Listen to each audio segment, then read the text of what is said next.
sensory percussion. It allows me to just play fluidly the way I want to play. It feels like I'm exploring like a sonic virtual space, and it's changed the way I think about putting music together. Greg Fox is a musician who works with a technology called sensory percussion, which translates drum hits into MIDI signal that can be used to trigger electronic instruments. I'm about to go talk to him about his new album, The Gradual Progression. Basically, this sensory percussion technology has turned Greg's drum kit into something like a synthesizer, and it produces a variety of new and weird sounds that you wouldn't expect from just hitting a regular snare drum. It's allowed him to become a full-fledged band with just his kit. What was the basic kernel for the gradual progression? I mean, the real basic kernel was just getting sensory percussion into my hands. When my friend Talakael Esparza came to my studio with one of the sensors and showed it to me, that was the kernel.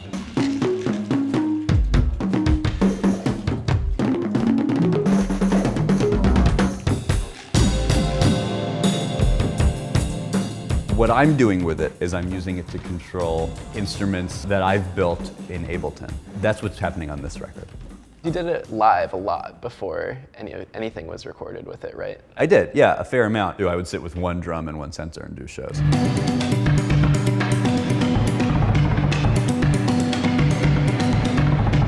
For a while I only had one sensor, and then eventually I had a whole drum set's worth, and then it was about what can I do with all this. So each one of these drums has one of the sensors on it, and the kick right there too, and then that's running into the audio interface over here, which is running into sensory percussion. So if I put on the learn button, then it's sort of prepared to listen. So I've highlighted the center of the snare drum, and as you can see when I hit, it lights up sort of saying that it's reading that, right? So then I'll switch over to the edge of the drum, and I'll hit the edge.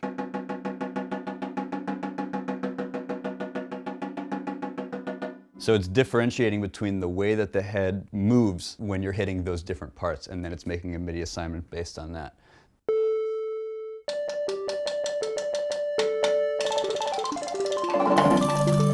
I can control the melody, I can control the volume, I can throw reverb on and off or delay on and off. That has to change the way you think entirely while you're playing. So a whole aspect of this is actually building this sort of virtual architecture for what's going to happen when you hit a drum or when you play.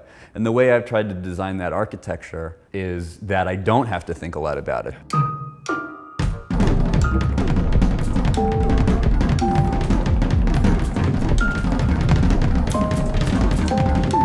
It's built in that the kinds of gestures I'm making on the drums and the way I'm playing will create the results that sound good to me, and I don't need to spend time thinking about like exactly where on the drum I'm going to hit.